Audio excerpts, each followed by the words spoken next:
Hare Krishna, Krishna Krishna, Hare Hare, Hare Rama, Hare Rama, Rama Rama, Hare Hare, Hare Krishna, Hare Krishna,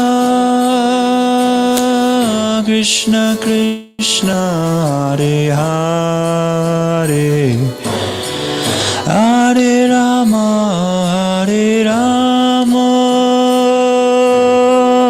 Rama Rama, Hare Hare. Hare Krishna, Hare Krishna, Krishna Krishna, Hare Hare, Hare Rama, Hare Rama, Rama Rama, Hare Hare.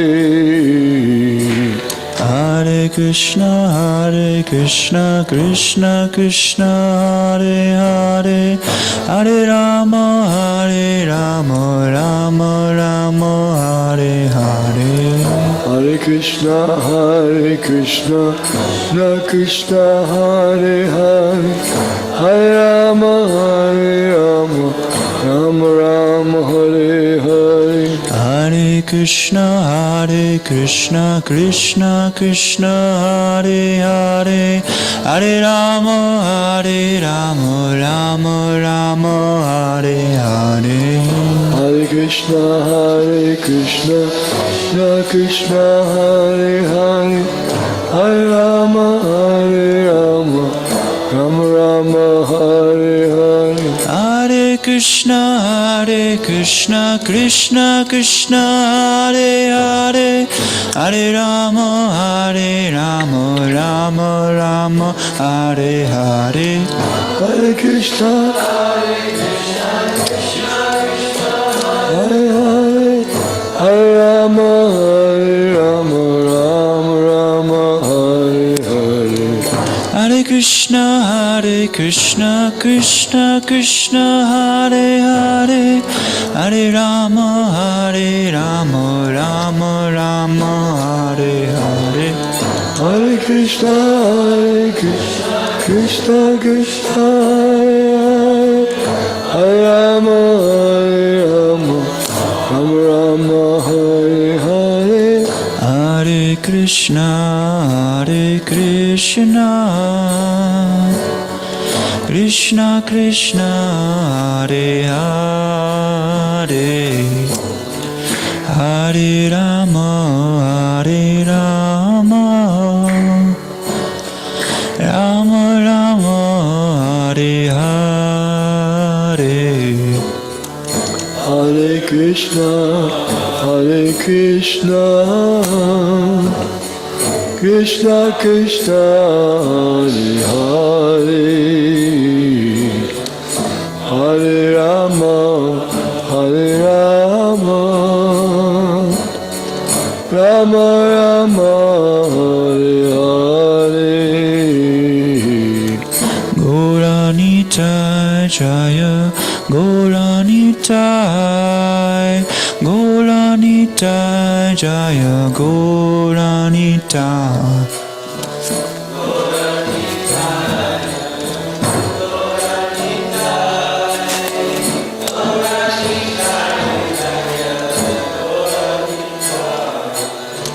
Jai Prabhupada, Jaya Prabhupada, Jaya Prabhupada.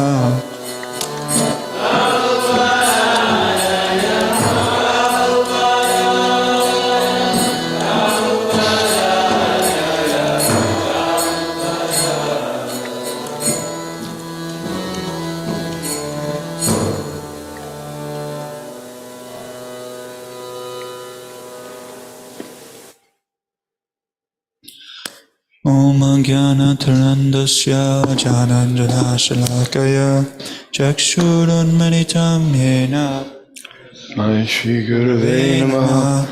Shri Chaitanya Manobhishtam Sthapitam Yena Bhutale Svayam Rupa Kadamayam Tadati Swapadantikam Vandeham Shri Guru Shri Yutav Padakamalam Shri Gurun Vaishnavamscha Shri Rupam Sagrajatam Sahagana Lalita Shri Vishakhanvitamscha He Krishna Karuna Sindhu Dinabandho Jagatpate Gopesha Gopika Kanta Radha Kanta Namostute Tapta Kanchana Gaurangi Radhe Vrindavaneshwari Rishabhanustute Devi Pranamami Haripriye Vanchakalpatarubhyascha Kripa Sindhubhyo cha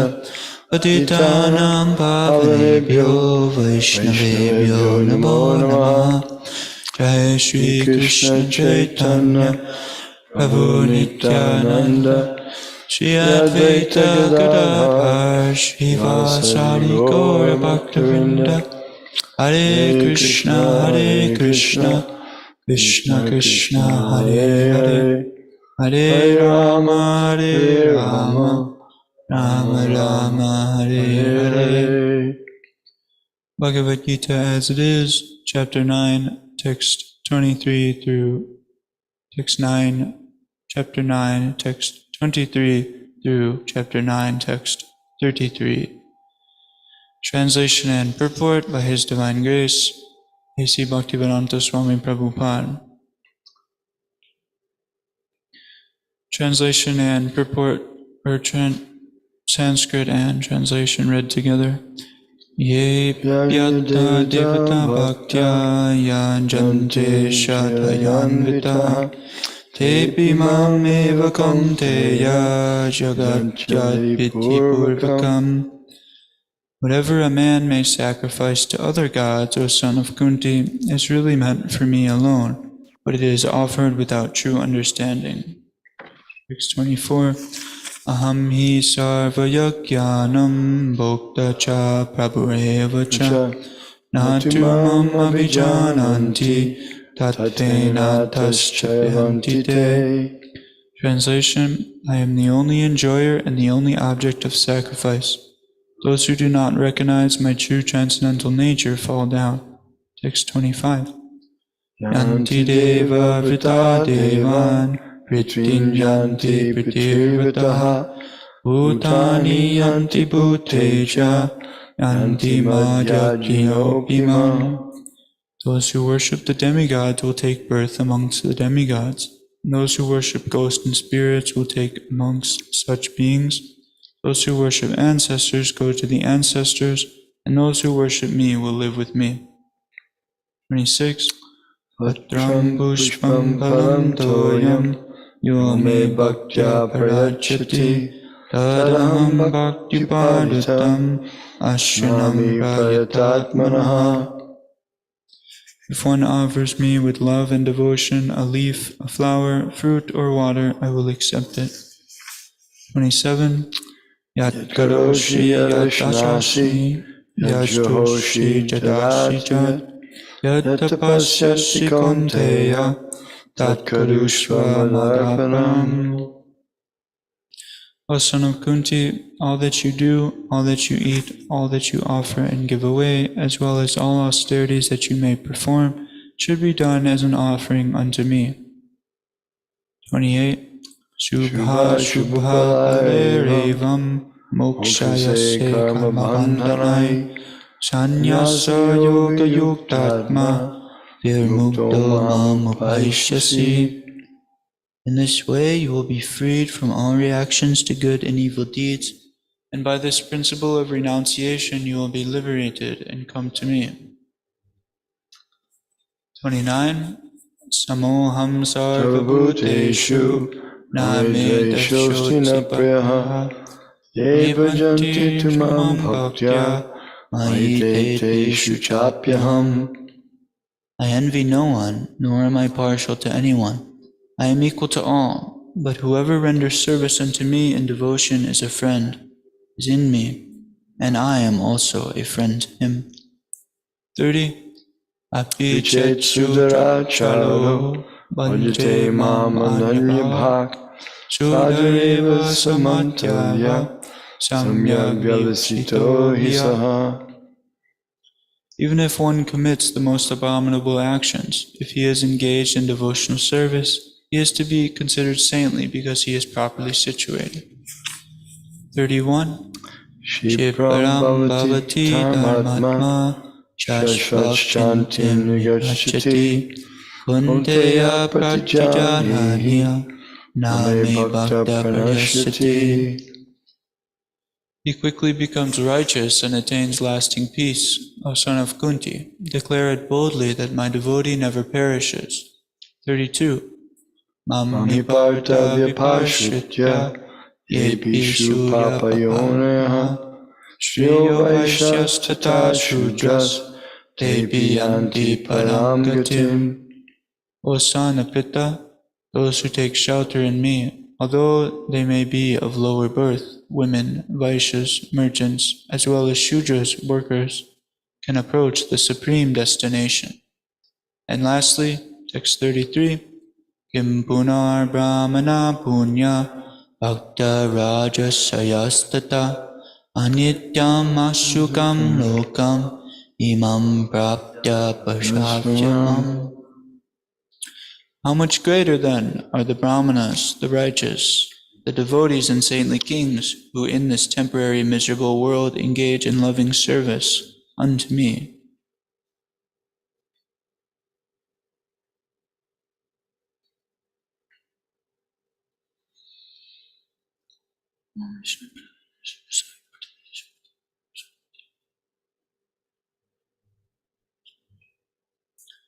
Text 23. Whatever a man may sacrifice to other gods, O son of Kunti, is really meant for me alone, but it is offered without true understanding.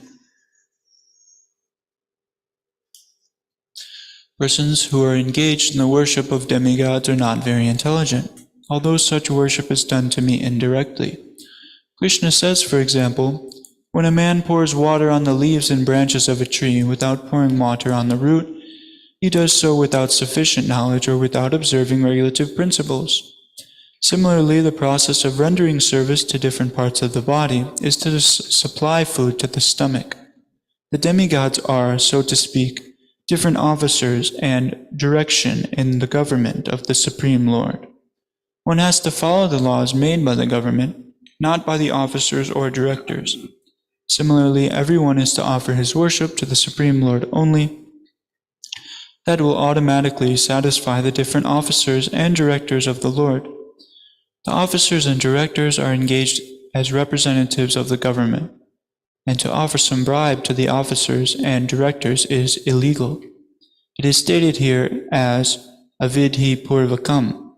In other words, Krishna does not approve the unnecessary worship of demigods. So those who have a predominance of jnana, they're taking up jnana yoga. Usually these people, they consider the chanting of mantras or deity worship or murti puja as like secondary reactions in their path.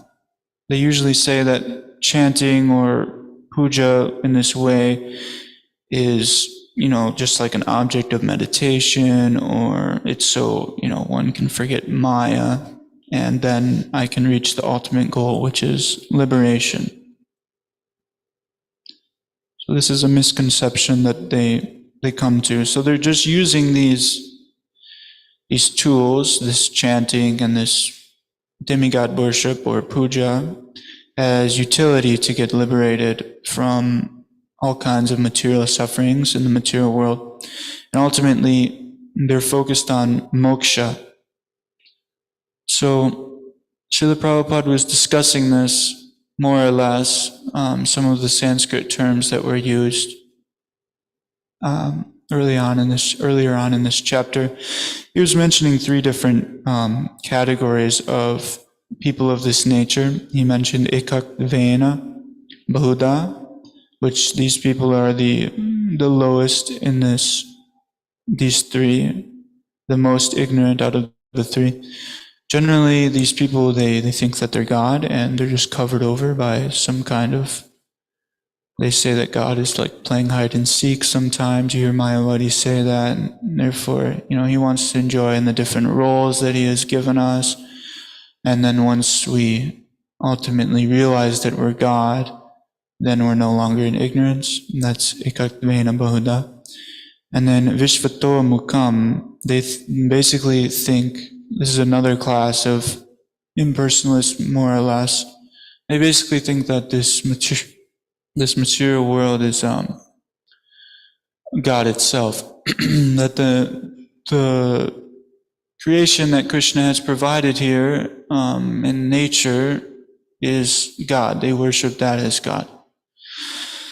And then there's more or less what Prabhupada is speaking of in this verse, this Pritaktveena Bahuda. They accept any devata of their choice in any form of their choice, and they basically worship according to their own whimsical means, and they use, the form of the demigod or the form of Krishna just as a facility, basically to meet their material needs. They use it as an object of concentration or meditation to obtain moksha. And usually these people are just using the murti as a stepping stone, to merge with Brahman. I came across a lot of people who were doing this kind of worship in my travels to different temples before joining the International Society of Krishna Consciousness. And I definitely didn't have this understanding personally. I was seeing that this is a bona fide representation of, God as in a personal form. And when I would discuss with them about it, they would say, oh no, you can worship Kali, you can worship Durga, you can worship Ganesh, you can worship Krishna. It all leads to the same result. So, worshipping multiple deva forms is actually wrong, Krishna tells us here in the Bhagavad-gita. The truth explained in the scriptures is Ishvaraha Parama Krishna Satchidananda Vigraha Anadir Adir Govinda Sarvakarva Karnanam. So this verse, it says that there are many controllers in the world, such as the devatas, the demigods, but there is one supreme controller, and that is Krishna, the Supreme Personality of Godhead. And his body is Satchidananda Vigraha. It is made up of eternality, bliss, and knowledge. And this Brahman effulgence is emanating from it. So this impersonal truth, it is actually not truth. It has holes in it. It is not full truth. It is not full truth until we attribute where it stems from, or these qualities, unto the Supreme Person, Krishna. So Krishna, he's the master of the 33 crores of demigods. There's 330 million devatas. And they are all subordinate to the Supreme Personality of Godhead. And how do we know that? Well, whenever there is some type of cosmic disturbance, whenever the yugas are switching over, or there is some type of, great flood or great disaster that wipes out humanity and all of the living entities, all of the demigods, they go into the milk ocean and they offer their obeisances unto Vishnu's lotus feet. So why would the demigods be doing this? Other than there is a supreme. Vishnu or Krishna is the supreme. So everyone is praising Krishna or Vishnu as the ultimate. Even the demigods are doing such. So we can understand that they are not supreme. So why worship them? This human form of life, as we know, it's a very rare opportunity. Either you remain in this human society, or you degrade yourself down to an animalistic society, or a plant society, an insect society, a demigod society. So many different societies. And where we end up has to do with our karma, or how we live in this life. And similarly, how we lived in past lives is how we've gotten this human form of life. So if we simply think like an animal and use this life to engage in animalistic propensities like eating, sleeping, mating, and defending, then we'll just get a body of an animal, because Krishna, he's very merciful. And he will fulfill our every desire, and he sees deep down what our true desire is. So he will give us that opportunity to enjoy as a hog or a dog. So what is the difficulty in understanding this philosophy? This is very practical and straightforward and simple. That is the best benefit if you can prepare yourself in this life, live a very godly life, and go back to the Supreme God. Don't spoil your time wasting worshiping demigods, or just living to gratify your palate, or satisfy the urges, the sex urge, or you name it.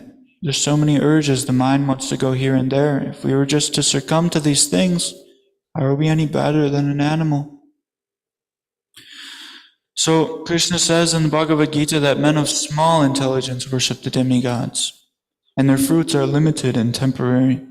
Those who worship the demigods go to the planets of the demigods, but my devotees ultimately reach my supreme abode. So this is more proof of Krishna speaking of the demigods. He speaks about the demigods a lot in the Bhagavad-gita.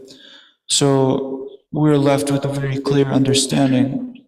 If somebody reads the Bhagavad-gita as it is, they should come to a very, very clear understanding that demigod worship is not recommended by Krishna, the Supreme Personality of Godhead. So, why would somebody do this? It's due to sheer ignorance. A lot of times it's due to family tradition that people come to worship demigods. They're put in a position and they're told something at a very young age, and they don't so much question it or get scriptural backing. So in this way, they are raised up with a misbelief in, a Hindu-bodied family, usually, and they start pursuing worship of the demigods. So one of the prayers that a great devotee of Krishna says is, his name is Akrura. This is talked about in Krishna book, as well as the Srimad Bhagavatam, 10th canto. Although the minds of those who are devotees of the demigods are fixed on a particular demigod, because you are the supersoul of all living entities, including the demigods, worship of the demigods indirectly goes to you. Sometimes, after floating down from the mountains during the rainy season, small rivers fail to reach the sea. Some reach the sea and some do not. Similarly, worshippers of the demigods may or may not reach you. There is no guarantee. Their success depends on the strength of their worship. So this is a nice example that Akrura gives us, so we can understand this a little better. Because if somebody is going about worshiping the demigods, they're doing it trying to get some kind of material benefit. And Krishna, he ultimately has to sanction whether that demigod can supply that material benefit to that person or not. And one of the main differences that I've heard between getting something from Krishna and getting something from one of the demigods, they're both from Krishna, but worshiping the demigods and receiving a benediction versus worshiping, the direct proprietor of all these things, is the demigods, they don't have our best interest at heart. They're not looking at, what will this bring? Will this bring me more pure devotional service, or will this bring, a plethora of more material desires? For instance, if a poor man goes and asks, say, Lakshmi Devi for money, goddess of fortune, he worships her day and night and, asks for a benediction, asks for some money from her, he may give, or Lord Shiva may give some money. But, that poor man, he may be poor because he has some kind of drug addiction or some substance use or some gambling problem, and he's just going to spend it on that right away. So the demigod may still supply the monetary, value to that worshiper if, they're pleased very easily. Bring some coconuts, bring some limes, and light some incense, and the demigod is happy. So they might supply him with some money. Whereas Krishna, that same person might go day in and day out to Krishna asking for money, but Krishna knows, this person, he's going to spend it on pan. He has a pan chewing habit. It's just going to go straight to that. So why supply? Rather, Krishna, he purifies this devotee's desire over time.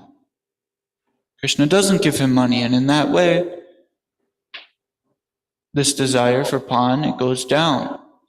And then he starts to be able to spiritualize his desires. And he starts to think of Krishna and everything he does, and offer more sacrifice to Krishna, and then be purified in that way. So it's a little subtle, but it's pretty big, because if you're just getting supplied your material necessities, that's not going to cultivate real spiritual growth. So in the Srimad Bhagavatam, there's a nice verse in the 6th canto. O Lord, O supreme, unintelligent persons who thirst for sense enjoyment and who worship various demigods are no better than animals in the human form of life. Because of their animalistic propensities, they fail to worship your lordship, and instead they worship the insignificant demigods who are but small sparks of your glory. With the destruction of the entire universe, including the demigods, the benedictions received from the demigods also vanish, just like the nobility when a king is no longer in power.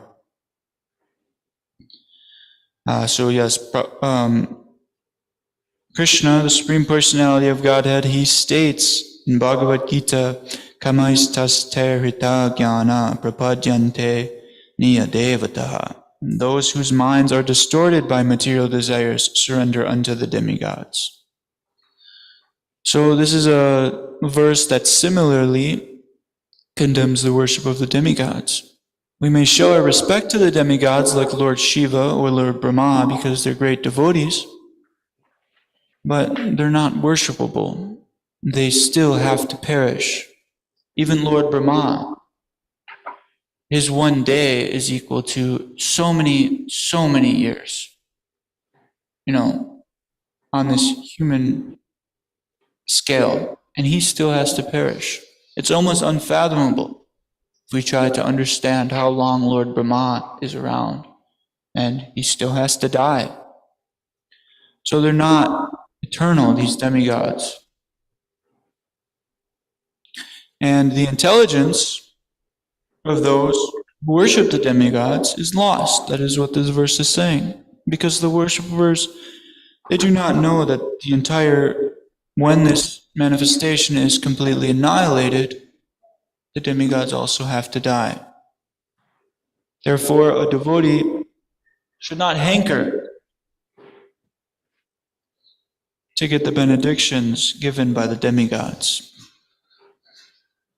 They should not hanker for material opulence, prosperity, or wealth, beauty. These things are useless. They're very temporary. But the devotee, he should engage in the loving devotional service rendered to the Supreme Personality of Godhead. So whether a man is full of material desires, desiring liberation, like we were talking about earlier, or a person has a broader intelligence, both of these people, if they go about and worship the Supreme Personality of Godhead, their desires will be fulfilled. Their desires will be purified. So we can understand from this that a human being is wasting his life if he's not pursuing direct worship unto the Supreme Personality of Godhead. And he might as well be called an animal, as we heard Prabhupada call them, because they're just engaging in so many different animalistic propensities. And this human form of life, it's very rare, but unfortunately, these people are wasting it. These 11 verses, we could easily do a week class on each one of these verses. So I probably won't get through all of them today, but I kind of chose, I guess, to focus on more demigod worship and why it's not recommended in Shastras, since that was one of the first verses we are getting. But anyway, maybe somebody in this verse might think, whatever a man sacrificed to other gods. So somebody who claims that they're monotheistic could come up with some type of misinterpretation that Bhagavad-gita is saying that there's more than one God, thinking more than one supreme God. That's a pretty easily, if we didn't have purports, that would be a pretty easy conclusion to come to. Like a lot of people say, oh yeah, the Hindus, they believe in so many gods when they're worshiping demigods, but like in this ISKCON movement, we're worshiping Krishna as the supreme. And there's not many gods. These are simply just agents under control of different material things. Just like Prabhupada gave that example in the purport, that, there's one president, but there's many government officials. It's not that the president is doing everything personally. Anyway, Krishna, he's just enjoying in the spiritual world. He doesn't have to look over any of the material energy. He's imparting these agents to look over that. So we can understand that God is one, and there cannot be many gods. If God is not one, then there's no meaning of God. God means one, according to Vedic definition. Ashamardava. Ashama means one who has no equal. Nobody is equal to God. And Urdhava means nobody is greater than God. So God is the greatest, the possessor of all opulences. Bhagavan. Nobody can be greater than God. Nobody can be as beautiful as God. Nobody can be as rich as God. So that means that everyone is lower than God, and we're meant to serve Him. Just like everyone is lower than the person in charge of the government or the country. And everyone in the country, they more or less are serving their country, their president. So in the next verse, 924, Krishna states that he's the only enjoyer, he's the only object of sacrifice, and those who do not recognize my true transcendental nature fall down. So Prabhu was talking yesterday, Purusha and Prakriti. Purusha means the enjoyer. Krishna, he's the only enjoyer, and we are all the enjoyed. We are all Prakriti. But unfortunately, whether we're in this bag of stool or that bag of stool, male or female, frog or dog, we all think that that the purpose of life is to enjoy. That's what we all think. We all think that we're the Purusha. But Krishna is telling us that's not the case. You are all Prakriti, you are all enjoyed by me. and I am the real Purusha. So everybody has this mentality of Purusha.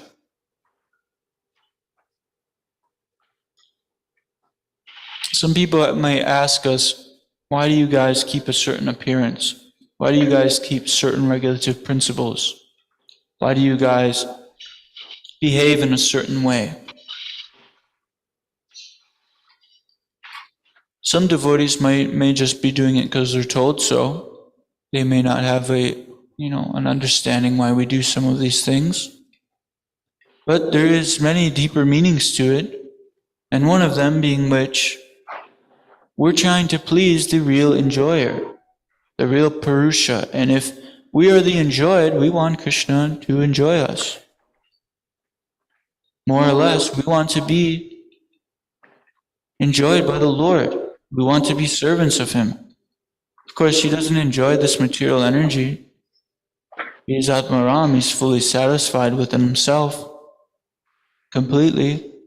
But He says later in these verses that how we can render devotional service to such a person. He gives us a very simple formula. One can offer a leaf, a flower, fruit, or some water with love and devotion, and I will accept it.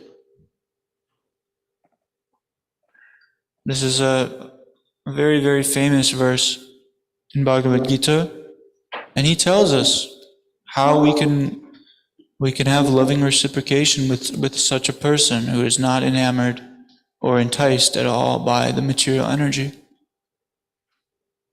And Krishna, he likes his devotee, more or less, what the acharyas recommend, to behave in a certain way, to look in a certain way, to have a certain mood.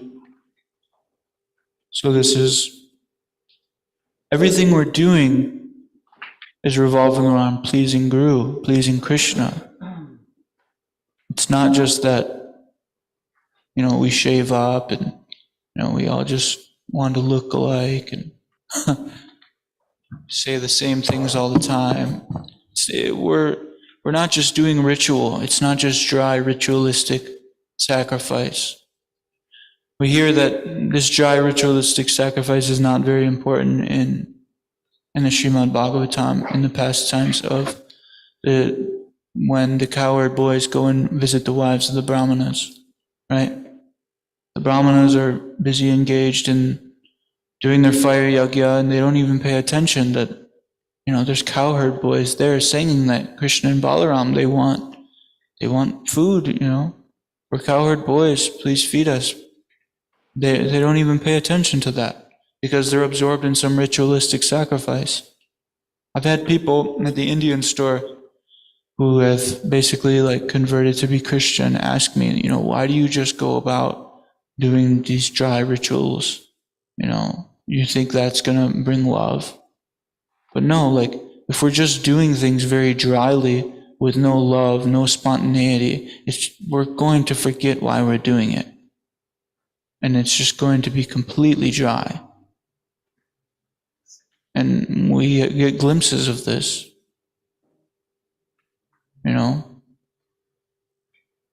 in devotional communities. We get glimpses of it all the time. We have to see a deeper meaning of why we're doing things. It's to invoke love of God. It's not just, I'm going to do what I'm told, and this is all I have to do. This is all I'm doing. Because when we're doing that, we get pretty morose, and the mood gets pretty bleak, and it affects everyone around. So it's important to not forget what we're doing and why we're doing it. This is essential.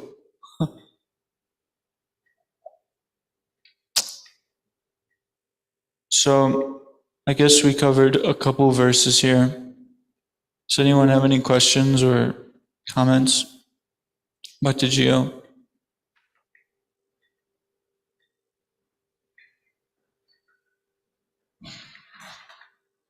This next verse, answers. We should be meditating on this a lot. This keeps us from just doing things in a routine. All that you do, all that you eat, all that you offer and give away, as all austerities that you may perform should be done as an offering unto me.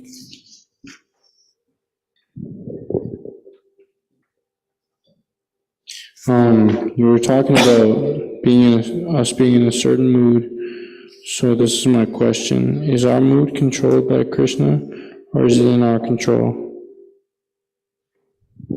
Our mood is more or less, the mood I was talking about was like the spiritual mood that we hear from the acharyas. I wasn't more or less just talking about, like the mental platform kind of mood. The mood is more or less coming from the mind in the early stages, which we shouldn't really listen to the mind because it's very low on the totem pole. And it's full of faults, it's full of inconsistencies, incongruities. Krishna says the mind is very flickering, or Arjuna says the mind is very flickering. It's turbulent, obstinate. There's no reason to listen to the mind. If we're listening to it and letting it drag us down, then we should be listening to something else, definitely. We should be listening to sadhus, things that enliven us, make us remember why we're doing what we're doing.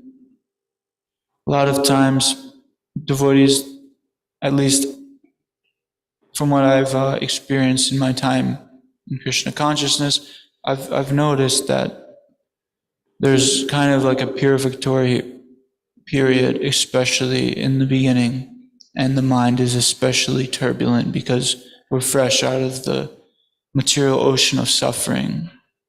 We're still soaking wet with the waters of this material ocean. And we're waiting for, this purification process to dry us out of all this material suffering. So it's inevitable that, it's going to be a little hard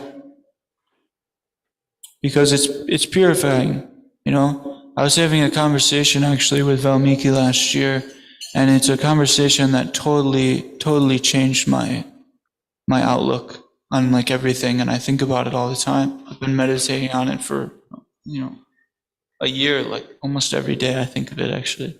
We're having the conversation right above the stair room. Valmiki, I'm sure you remember it. It helped me out so much. He was basically saying that when we're in ignorance, we don't know any of our faults. And we're completely oblivious to all of them.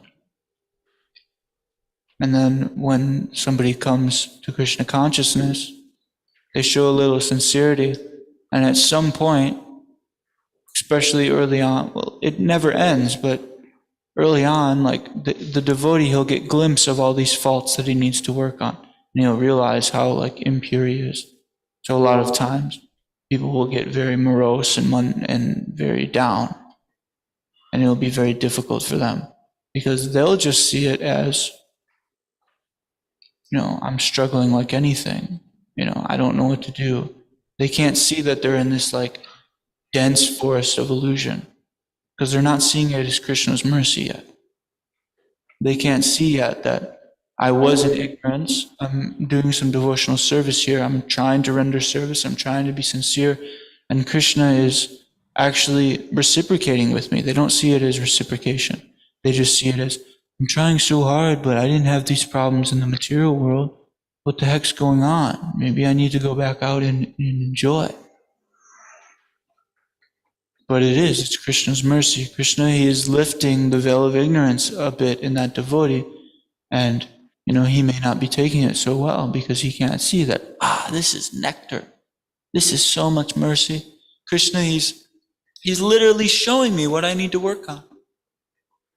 I'm praying to get purified, and Krishna's showing me what I can do and how I can get purified. But I'm,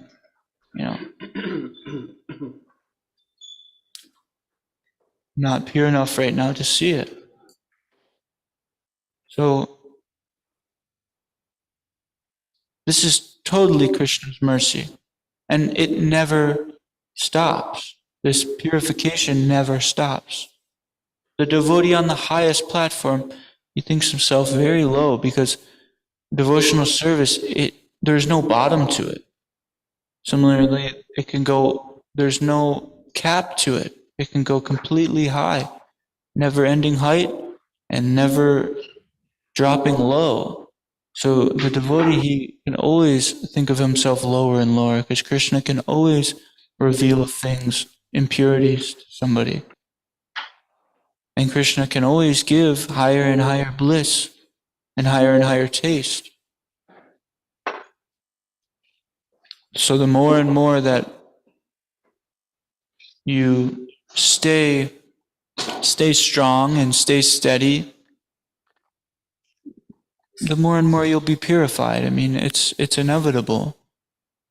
And it's a relatively short time that before we really can, at least for most, it's a different time frame for everyone, but the initial purification, it's something, we all just have to push through.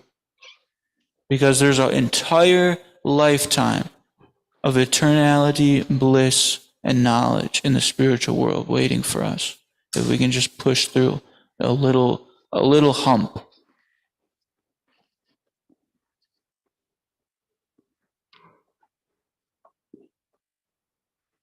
I more or less spontaneously started speaking of these things this evening, just feeling that it's very necessary right now. Just kind of a lot of long faces. So I thought I would talk about that.